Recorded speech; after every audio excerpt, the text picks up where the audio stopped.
Welcome back to the Growl with Hank, Episode 8.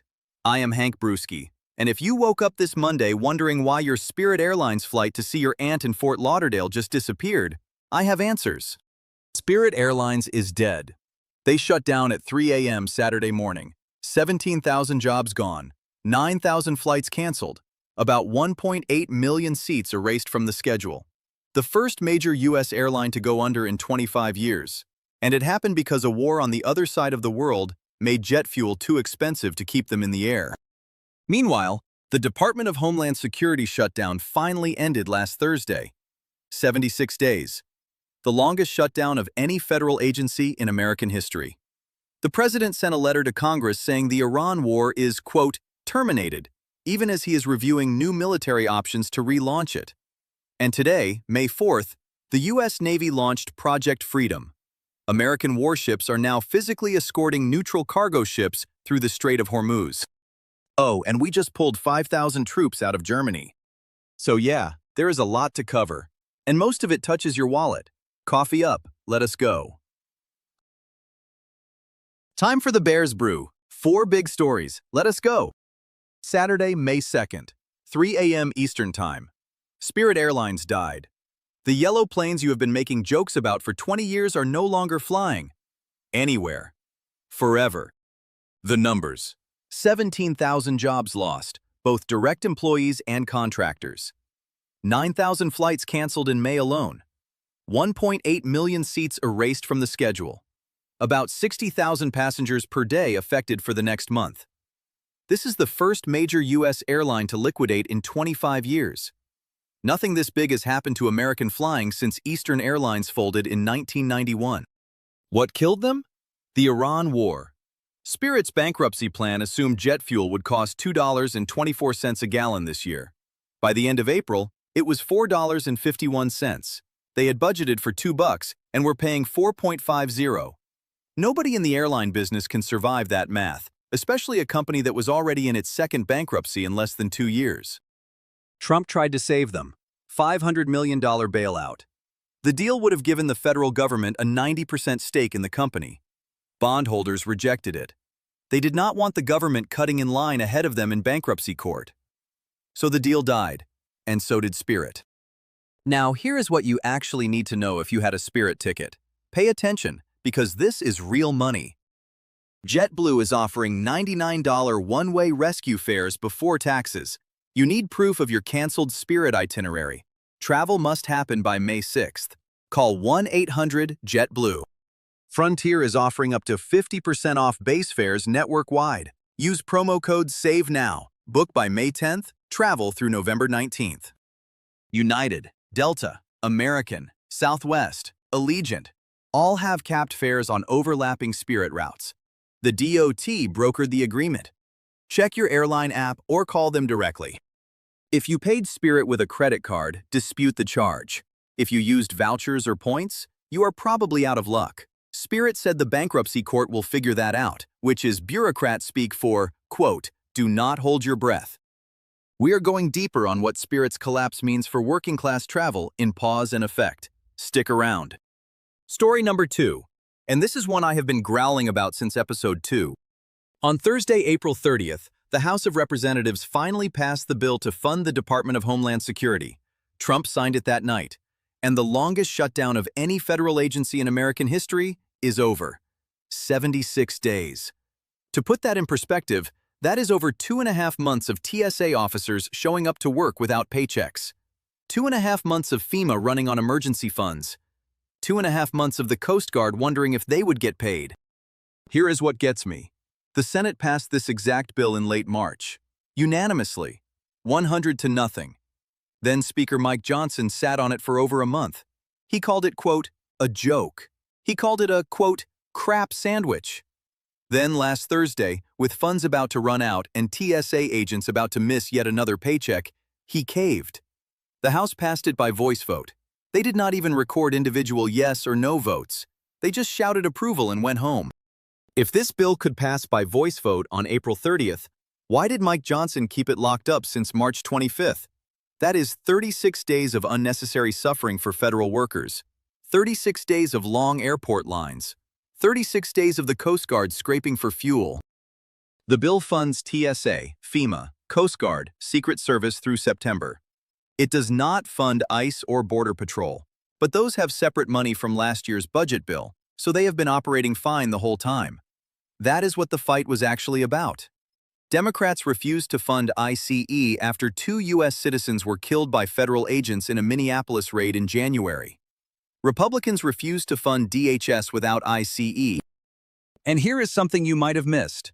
Trump fired DHS Secretary Kristi Noem during the shutdown.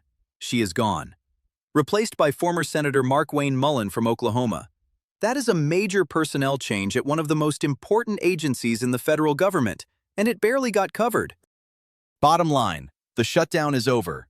TSA workers will get back pay. Airport lines should normalize over the next week. But the fight over ICE funding goes to a budget reconciliation process where Republicans can pass it without Democratic votes.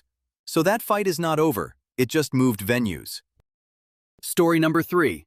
And this is moving fast. Last week, Iran finally submitted what we have been waiting on for weeks. A real, formal, 14-point proposal to end the war. Through Pakistan as the mediator. Iran offered to reopen the Strait of Hormuz, end their counter-blockade, pull back hostilities.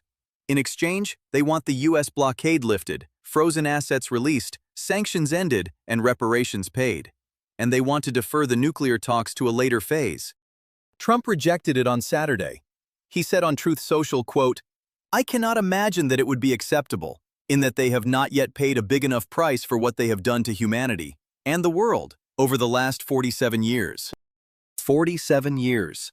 That is going back to 1979 and the Iranian hostage crisis. So Trump is essentially saying, you do not get a deal until you pay for the last half-century. That is a high bar. Now, here is where it gets legally interesting. Friday, May 1st, was the 60-day War Powers Resolution deadline. The law passed in 1973 says the president has 60 days from when he sends U.S. forces into hostilities. After that, he must either get Congress to authorize the war or pull the troops out. The Iran war started February 28th. Friday was day 60. What did Trump do? He sent a letter to Congress saying the war was, quote, terminated on April 7th when the ceasefire began. So the 60-day clock does not apply. Even though he openly says he could restart the war at any moment, even though he just rejected Iran's peace proposal, even though our Navy is actively blockading their ports. Yale law professor Harold Koh, who was a top State Department lawyer under Obama, called this, quote, an attempt to rewrite the War Powers Resolution and add a pause button. That is a fancy way of saying the president is making up his own rules. And then today, May 4th, U.S. Central Command launched Project Freedom. American warships are now physically escorting neutral cargo ships through the Strait of Hormuz. Iran calls this an act of war. Iran's IRGC Navy is operating near our warships. They are threatening to spread the conflict to Bab el-Mandeb, which is a different choke point near Yemen. We are not at war, but we have a blockade. We have warships escorting tankers. We have rejected the only peace proposal Iran has offered. Oil is at $102. Gas is at $4.45 a gallon. And the president says the war is, quote, terminated. If this is termination, I would hate to see what continuation looks like. Last quick story. The Pentagon confirmed Friday that the United States is withdrawing 5,000 troops from Germany.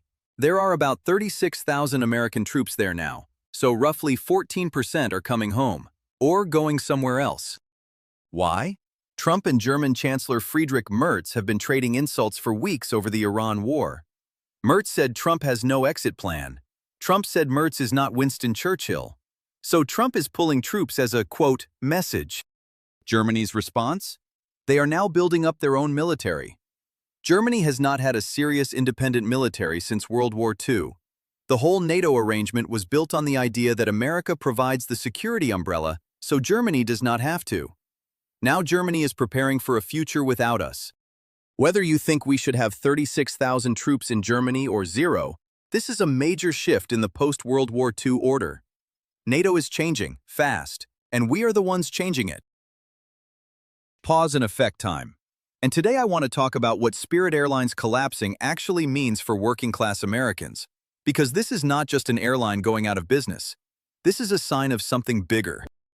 Let me take you back. In 1978, Congress passed the Airline Deregulation Act. Before that, flying was for the wealthy.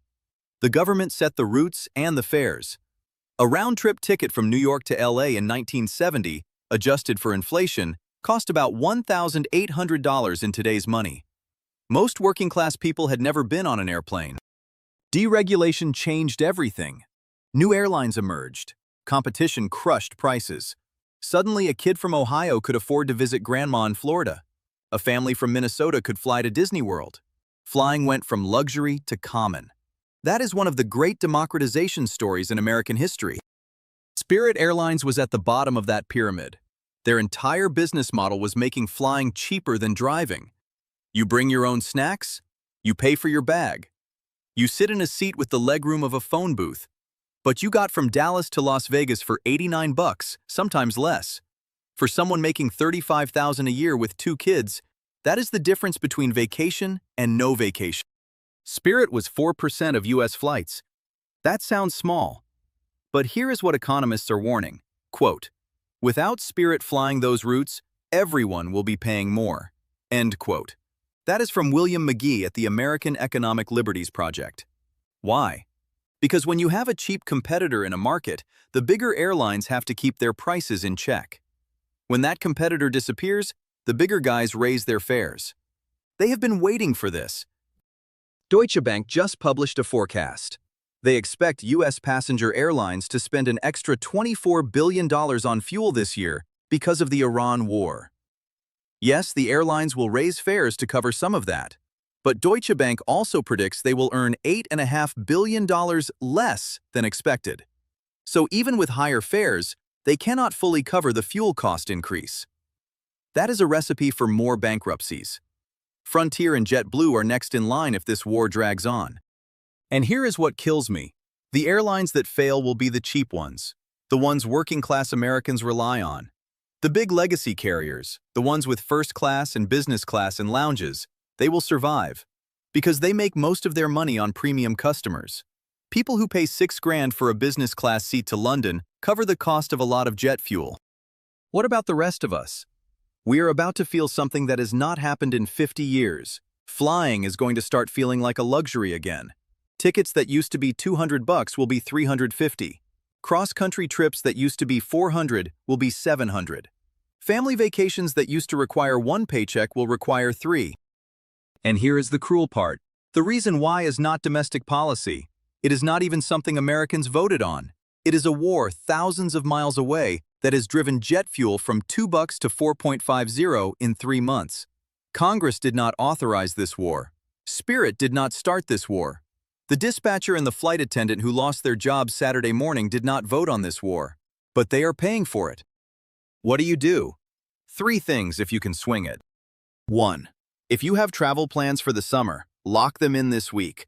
Prices are not going down until the war ends. Every week you wait, fares climb. 2. Check Frontier and JetBlue's rescue fare promotions. The $99 JetBlue and the 50% off Frontier are real deals. They expire fast. 3. Consider the train. Amtrak ridership is up 5% this year because of high gas prices. The Northeast Corridor is still cost competitive. Long-distance trains are slower but cheaper than flying for groups or families. It is not a fix for everyone, but it is an option. Spirit Airlines was not glamorous. The seats did not recline. The bathrooms were the size of an Amazon box. But it did something important. It kept regular people connected to family, to work, to opportunity. We just lost that. And we should be honest with ourselves about what we just lost.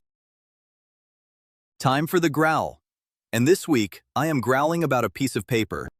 On Friday, May 1st, the President of the United States sent a letter to Congress declaring that the war with Iran was, quote, terminated. Not paused, not on a ceasefire, terminated. According to the letter, the Iran war ended on April 7th when the ceasefire began. Why does this matter? Because of a law called the War Powers Resolution, passed in 1973 after Vietnam. The law says simply that when an American president sends our troops into hostilities, he has 60 days to either get Congress to officially authorize the war or pull our troops out. 60 days. That is the cap. Friday was day 60. Now, here is the trick. If the war is over, the 60-day clock does not matter. So the White House sent the letter saying the war is over. Done. Terminated. Even though the president is reviewing new military options to restart that supposedly terminated war. Even though the U.S. Navy is actively blockading Iranian ports. Even though we are launching Project Freedom today to escort tankers through the Strait of Hormuz with American warships. Even though Iran says renewed war is, quote, likely. That is not termination. That is paperwork. And here is why this growls me.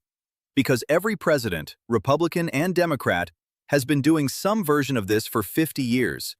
Reagan in Lebanon, Bush 1 in Panama, Clinton in Kosovo, Obama in Libya, Trump in Syria first time around, Biden in Yemen, now Trump again in Iran.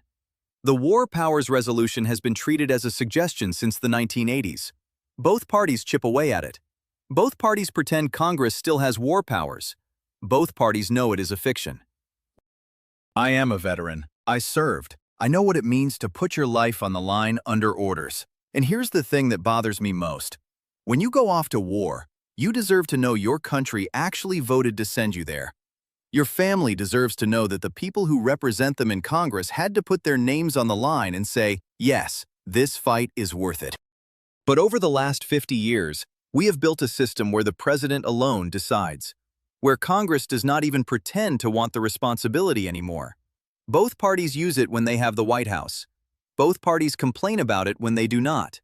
And the kid from Iowa who joins the Marines at 18 because his family cannot afford college, he goes wherever the president says, with no real check on that power. And now, Trump has invented a new innovation, the pause button. The war is over because we say it is over, even though we are still doing the things that make it a war.